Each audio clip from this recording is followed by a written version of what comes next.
Hi everyone and welcome to my little YouTube channel. I'm Ophelia and today I've got another book review for you.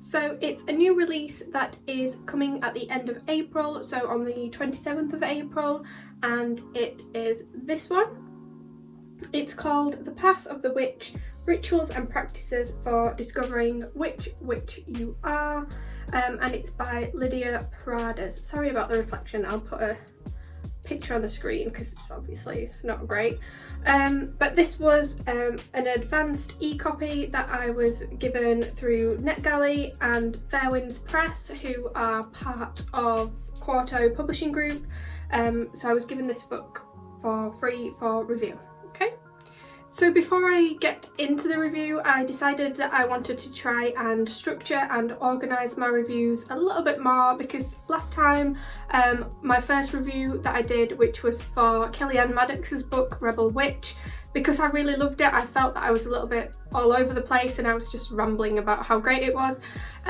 So I've decided to try and organise my reviews into 4 sections. So I'm going to do a little bit about the author, what the book is about, so what we can expect to find in it, how it's organised, etc. My review, which will obviously just be my thoughts on the book and include the good and the bad things, and then some final thoughts. So hopefully that makes a little bit more sense for you guys. Let's start with a little bit about the author herself then. So Lidia Pradas has also written another book, her first book, which came out last year. I did review that book as well, but that's over on my website. So if you do want to check that out, I will put the link to my website below, and it's got other book reviews and things on there as well. So from reading both of her books now, I think it's pretty obvious that Lidia knows her stuff. She's got a great wealth of knowledge about Wicca and witchcraft. You may also know her as @WiccanTips on Instagram, where again she just shares all her knowledge on Wiccan and witchcraft practices. She does come from a family of witches, so you could say that witchcraft runs in her blood, and it's really good to know that you're in safe hands with her books. Onto the book itself then. Firstly, I'll just apologise that I keep looking down, but I've got my notes in front of me and I just want to make sure that I say everything I want to say about this book. Secondly, I think I'm just going to give you a little bit of context about my own practice, just so that you can see where my thoughts are coming from on this book. So when I first started exploring witchcraft, I felt like it was really important to define what kind of witch I was. I consider my path to be Wiccan, but I also practice witchcraft, and I read lots and lots of books just to see what kind of path I vibed with. So green witch, kitchen witch, hearth witch, etc. And I feel like even since I started, there's been even more additions to that list, so more subgenres, shall we say. So things like crystal witch, lunar witch, sea witch, fey witch, astrology witch, divination witch, the list goes on. And I started to get a little bit fed up with that. I'd use herbs in my craft, I use crystals in my craft. I love the lunar cycle. I've even started exploring astrology and water magic. I work with my dreams and I love tarot. So there's loads of different things that I use in my practice, so it was very difficult to just pick a path, if that makes sense. So I decided that I just wanted to go with the fact that I was a witch, and that was it. I didn't feel like I needed to define it any more than that. So I was a little bit dubious when I came across this book, especially when the tagline is Rituals and Practices for Discovering Which Witch You Are. I knew straight away that I was going to be bits of all of them, and I was going to be very stubborn about not being crammed into one particular path.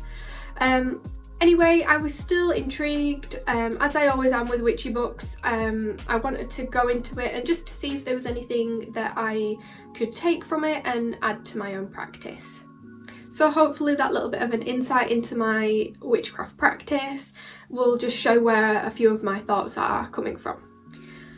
With most books then, I like to start with the blurb, so I'm just going to read a little bit of what the blurb says on the back of the book. So it starts with, "Witchcraft is not one defined path," and I was like, yes, straight away. I was like, yes, that is exactly what I'm trying to say. It's not one defined path.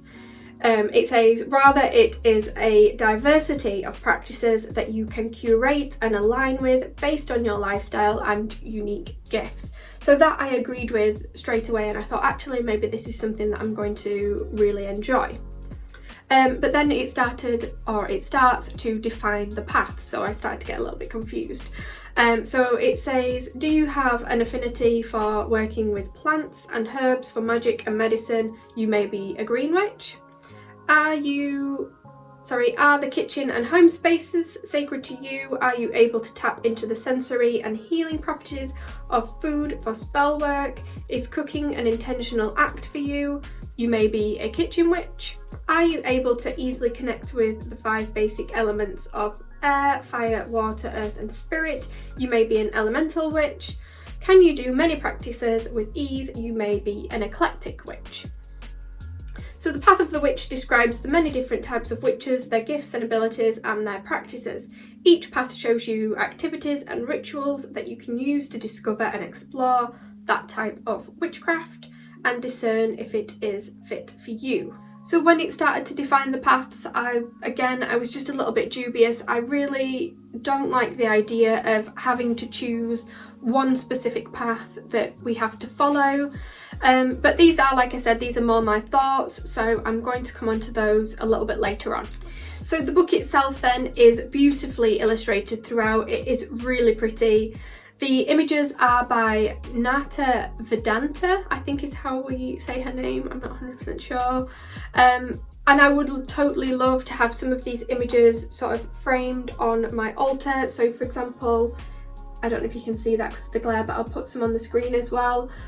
Just really beautiful images throughout the whole book. That one as well, and there's one a little bit further on for Cosmic Witch, which is again really beautiful and is one of my favourites if I can find it.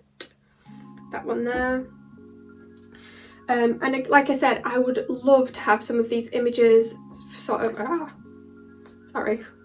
I would love to have some of these images framed and put on my altar because they are just so beautiful. So do make sure that you check out her work as well, and I'll put all the links for that below. Having a look then at how the book itself is organised, the best place to do that is the contents page. So you can't really see it clearly there, but I'll put it on the screen as well so you can have a look. But it's split into each of the paths.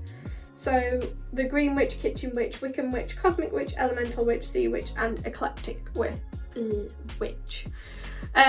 So again, I was slightly annoyed. I was just like, no, you can't make me choose. I'm a Green Witch, I'm a Wiccan Witch, I'm a Cosmic Witch, I work with the elements. But am I an Eclectic Witch? No, I don't think so. So I was just, you can't make me choose. But anyway, I managed to calm myself down at this point, and I took a breath and I remembered that I needed to be a little bit more objective because I was reviewing the book. And even though I personally don't like the choosing a path aspect, it does offer a lot of guidance, especially for new witches, and it does allow you to explore the different areas of witchcraft that you may not have known about before. So if you are a new witch and you are interested in this book, then just remember that you don't have to label yourself or your craft in this way. You can take from the different areas and build your craft that is unique to you. With my more objective head on then, I will say that the book is really well organised, as well as the images throughout. There are little subheadings, so everything's organised into little sections. It does make it really easy to read and to digest the information, so you don't feel like you're having all of this information thrown at you. There's no feeling of information overload. and it also makes it really easy to come back to sections that you like or that you want to make notes on.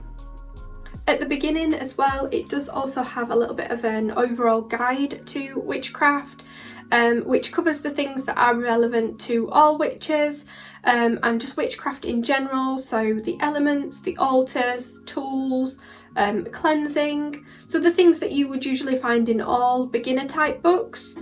And then obviously it moves on to the different paths with a chapter for each of the witch types.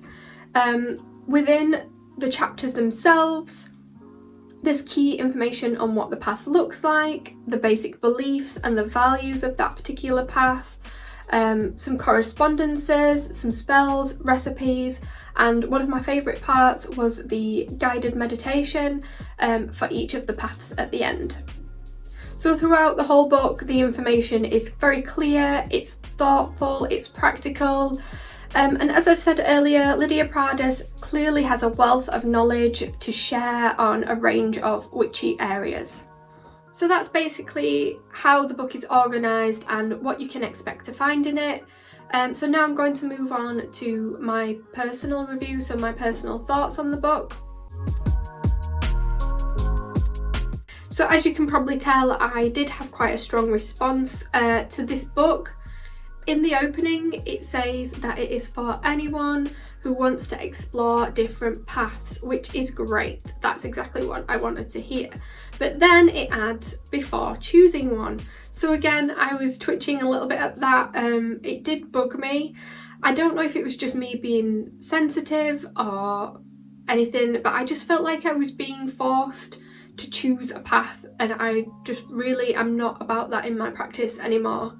But like I said, I did want to be a bit more objective when reading the book, and I continued just with the idea that it was about exploring the different paths, and for me that was definitely the best way to read it. I did get a few things that I could take away from this book. There was something in just about every chapter, so what I'm going to do is I'll go through each of the chapters, tell you my thoughts and just what resonated with me really. In the Green Witch section, there were ideas about gardens. I already grow herbs and flowers, things like that, for cooking and for spells, but I loved the idea of a moon garden and night blooming flowers, and so there were some really nice ideas shared there. The section does also include correspondences for trees, herbs, plants, essential oils, all that usual stuff. I also really enjoyed the Wiccan section because I felt like it had been a while since I had read anything about Wicca specifically. So for me, it was just nice to reaffirm those beliefs, those values and those ideals. And I just felt like I was agreeing and nodding my head as I was reading along. So it's pretty obvious that I did enjoy the chapters that were part of my own witchcraft sort of journey. The next being the Cosmic Witch, because astrology and the night sky is something that I'm currently studying. As astrology is a new aspect of my craft, I did find myself taking notes, and this section, like all the other sections, offers enough detail to allow you to make a good start in that particular area. The explanation of astrology was really clear and broken down. As it is just an introduction to some of the paths, in some areas the information can be quite simplistic. If you really want to explore astrology, the cosmos and natal charts, then a book that's dedicated to that specific area would probably be more beneficial. The information included in this chapter is something that I've already got from astrology specific books, so the ones that I've been reading. If you do want to know any of the books that I've been using for my own astrology studies, then I do have a video where I share what I'm currently studying to enhance my practice, and I'll link that below. So predictably then, the chapter that I didn't really gel with, and again this is a personal thing, was the Kitchen Witch chapter. I already know I am not, and I am never going to be, a kitchen witch. I just don't cook. Some aspects I did find interesting, like some food correspondences for fruit and vegetables, as it's something that I could use in spells rather than in actual food recipes. So those correspondences may be useful even if, like me, you are not drawn to a kitchen witch path. One chapter that did confuse me a little bit was the elemental witchcraft path. I don't really consider it to be a path on its own, if that makes sense. Same really with the cosmic witch. I feel like those two things are more complementary to a witchcraft path rather than paths on their own, if that makes sense. But if I am wrong and there are some elemental witches out there, then please do let me know in the comments. And I'd really like to know, what do you think makes an elemental witch different to just the elemental aspects that all witches really use in their practice? I suppose what I'm trying to say is that for me, the information in this chapter was just something that I would associate with being a witch. For example, linking the elements to their cardinal directions, along with colour correspondences for the elements, and items that we would use to represent each of those elements, are just part of what I consider general knowledge as a witch.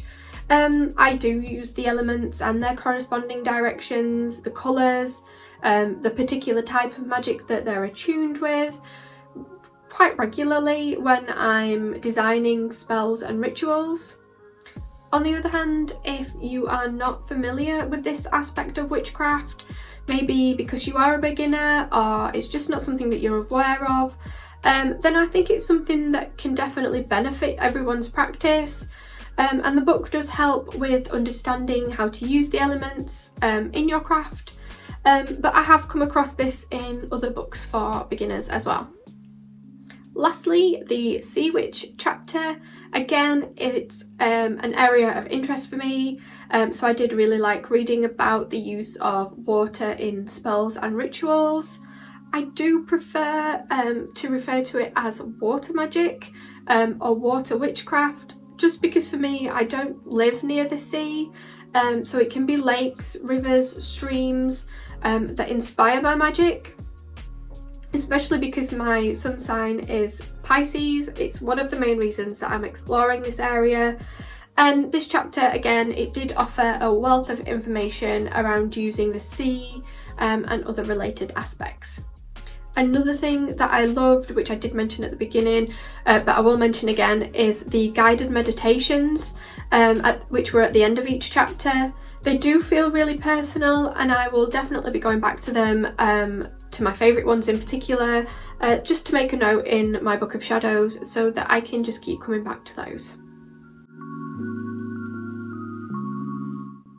Okay, so it's time for some final thoughts then, because I think that some people may see this review as being quite contradictory, but it does have positives and negatives. So for me, the main negative was the way that the book is put across, or the overall purpose of the book. So this idea that you will read the information in the book and know exactly what type of witch you are, or just have a feeling of exactly what type of witchcraft path you want to follow. I really don't think that it will work like that for a lot of people. If I read this book when I was just starting out, then I think I would be even more confused about my supposed path, just because, as you can probably tell, I just love so many different areas and aspects of witchcraft. However, once I got past that, the information imparted in this book is really great. If you are a beginner, then I would definitely look at this as more of a guide to just how varied and diverse witchcraft can be. People who have literally no idea where to start or what to do will find it really helpful, and I would recommend picking and choosing from the different areas just to find what really speaks to you. Like I said at the beginning, you know that the information is coming from a good source. Lidia Pradas obviously has a lot of knowledge and has researched the various areas that she talks about in this book. Towards the end of the book, she does add a very small paragraph about labelling and changing your path, which did appease me slightly. She does acknowledge that our paths change, and that we may incorporate more than one path that she mentions in the book. Honestly, I did start to feel a little bit weird, like maybe I'm the only one that has all of these aspects in my craft. Maybe that's not normal. Please tell me that there are other witches out there that use astrology and green witchery and who also consider themselves Wiccan, or any variation of that, just so that I know I'm not excessive in my practice. I mean, thinking about it, actually some, shall we say, subgenres of witchcraft can be very complementary. So water and lunar witchcraft in particular, because the moon has really close links to the tides and is a controlling force over the seas. Also, both are linked by feminine energies and links to emotions. Anyway, I could talk about this forever and I think I'm slightly getting off topic, so I'm going to leave it there for now. Overall, I did enjoy reading this book. It did offer me some reminders as to why I love each aspect of my craft, and the illustrations, like I said, are beautiful throughout. Just please don't go into the book expecting to find just one path that you're meant to follow. I hope that you enjoyed this review and you found some of it useful. Please share any thoughts that you've had about anything that I've mentioned in this video. I would love to know if there are people like me out there, or even if you disagree with me, then I am interested in lots of different perspectives. Thanks for watching, guys, and I will see you in the next video.